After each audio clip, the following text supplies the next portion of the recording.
Hello and welcome to another edition of Paranormal Activity and Mysterious Stories. In this video, I want to talk about this New York Times article that finally came out revealing that our government has a program that does retrieve crashed UFOs. And I find it interesting that this paper is taking this angle where they're basically telling us that it's not about belief. They're telling us it's not about belief. When I mean, just as an individual, I think, yeah, and thankfully this article does get into this, where it talks about how Margaret Mead said that, when she was asked whether she believed in UFOs, that it's a silly question.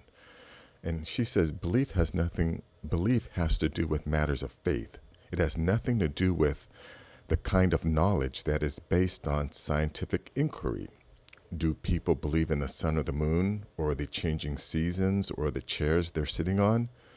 When we want to understand something strange, something previously unknown to anyone, we have to begin with an entirely different set of questions. What is it, and how does it work? And to me, and not even as a scientist, but just as a normal individual, I would like to believe that our scientists or people who consider themselves intellects would always take this approach when encountering something that's unknown, where you investigate it, you try to find out what it is, as opposed to just blatantly dismissing any notion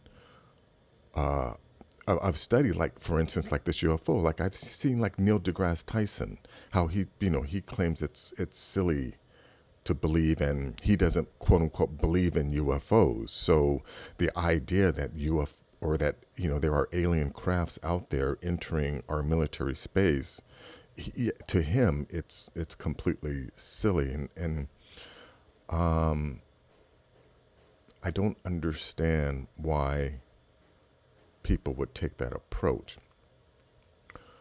But here they say, we're often asked by well-meaning associates and readers, do you believe in UFOs? The question sets us aback as being inappropriately personal. Times reporters are particularly adverse to revealing opinions that could imply possible reporting bias. But in this case, we have no problem responding, no, we don't believe in UFOs. As we see it, their existence or non-existence is not a matter of belief. We admire what the great anthropologist, like she gets into it. Yeah, but again, I'm also a little confused why they would even be bringing, again, this notion of belief, into it. Because, I mean, I could believe that there's a unicorn that lives in my bathroom, but it doesn't make it true. Or I could believe that the sun is not going to come up tomorrow, but, that doesn't change the fact that the sun will come up tomorrow. My belief is irrelevant to any situation, to any fact. So again, I don't understand how this notion of belief is brought into the question of the existence of UFOs. UFOs exist, and something or somebody is building it. And at this point, when you have people like Linda Moulton Howe and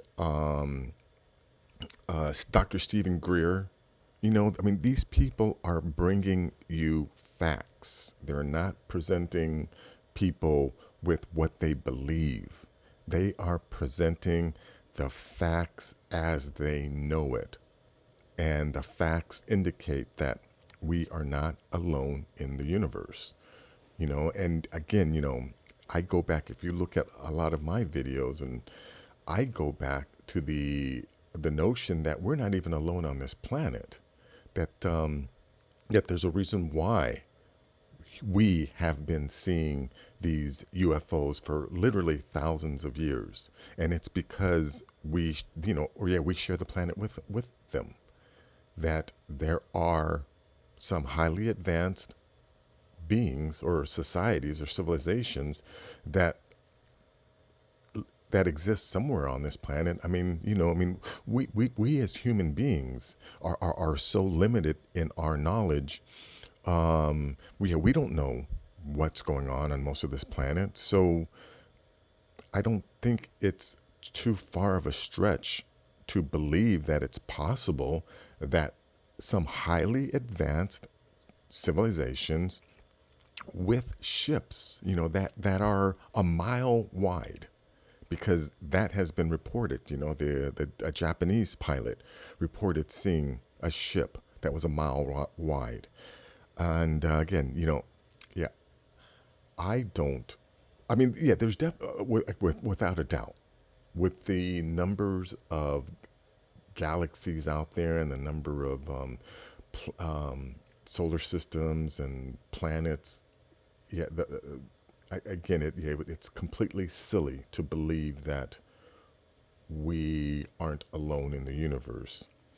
But I think it's even sillier to believe that we couldn't be alone on this planet. I think it's completely possible that there are different alien civilizations that live on this planet, and they most likely monitor us. In the same way our scientists study primitive tribes and primitive societies or insects or whatever. I believe that whoever these beings are on this planet, they study and monitor us in the same way. And here's a story here about another cow mutilation. Investigators bewildered by death mutilation of an Oregon cow. Now, this is something that's been going on for a long time, and it's not just cows that are being mutilated in this way. And it's, again, these aren't predators that are doing this. Predators leave very very distinguishing marks when they attack an animal. The way that these creatures are found here, authorities are investigating the death and mutilation of yet another cow, this time on rangeland near Fossil, Oregon, and the culprit may have left a clue, a boot print. The Black Angus cow, a breeding animal worth over $1,000, was found Thursday dead and mutilated, tongue, genitals, and reproductive organs cut out. Her carcass was found upright, front legs tucked underneath, a position investigators say they haven't seen before. Now, again, if there were some pranksters out there doing this, at this point, we would have something. There are video cameras everywhere, and I'm sure even in rural areas, if something like this were happening on a regular basis, because it is happening on a regular basis, we would have caught someone by now. The cause of death is unknown, and authorities told the Capitol Press the case is ongoing. She died in a position she couldn't have gotten into by herself. I don't have any kind of logical explanation for it, said David Hunt, owner of Hunt Ranch and a partner producer for Painted Hills Natural Beef Incorporated. There was definitely foul play involved in this animal's death, said Deputy Jeremiah Holmes of the Wheeler County Sheriff's Office. This isn't the first time Hunt has lost an animal to mysterious mutilation. Last December, he found a dead bull in the snow with its nose, lips, ears, tongue, tail, and genitals removed and blood drained. Deputy Holmes said he worked on that case too, with no leads. Yeah, and again, Linda Moulton Howe has done extensive research on this. And yeah, this isn't being done by pranksters. This is done by something else. I don't want to say alien, because I don't necessarily or the term alien denotes something off planet, coming from another world. And I don't believe that the people that are monitoring us, that are doing this, are coming from another world. I believe that they exist here on this planet. And I want to mention this Darren Kuyu, massive ancient underground city, housed 20,000 people. Here is an image of what they know. This Darren Kuyu so far. That's 1, 2, 3, 4, 5, 6, 7 layers down, and there's speculation that the people that built Darren Kuyu weren't trying to hide from, let's say, invaders that roam the ground, because all of these places had to have air vents, and if they were trying to hide from some invaders that were on the ground, these invaders could easily have just covered up the air vents, and suffocated these people.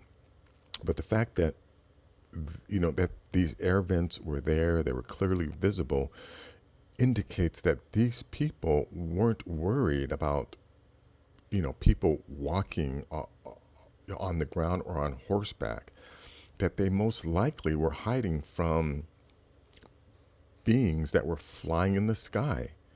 And at the speeds that they were flying in the sky, maybe it wasn't very convenient for these flying objects to come down and like cover up the vents or do the search, which is why these people were able to do this. But this Darren Kuyu, they said it, 20,000 people. And here are some images of this. When was the underground city created? It's thought that the Darren Kuyu underground city was started by the Phrygians and Indo-European people in the 8th to 7th century BCE. After the population became Christian in Rome times, they began to include chapels in their underground dwellings. It's thought that the Christian population used the underground city to escape persecution by the Romans. But it is during the Byzantine period that the underground city flourished. During the Arab-Byzantine Wars from 780 to 1180, Darren Kuyu was used as a refuge for Muslim Arabs. It was during this period that the tunnels connecting the subterranean cities were added. An alternative theory places the creation of the underground city much earlier with the ancient Anatolian Hittites. This placed construction at around 15th century BCE, with the area being used to flee invading enemies. Yeah, now, when you discover places like this in here, it's 15 centuries BCE. Is that like 1,500 years before Christ? Which is, that's a long, long time. There is so much about this Earth's ancient history that has just been lost to time and we don't know about. But anyways, that's going to be it for this video. I'll leave links to this Darren Kuyu if you want to read more on that, and I'll also leave a link to this this mutilated cow if you want to check that out. And of course, I'll leave a link to this New York Times article on the U.S. military finally admitting. But hopefully we get more and more stories like this. But I'm definitely gonna be scouting the news more and trying to make more of these videos on a regular basis. So if you like videos like this, please give this video a thumbs up. Please share it, and if you're new to the channel, please subscribe. Take care.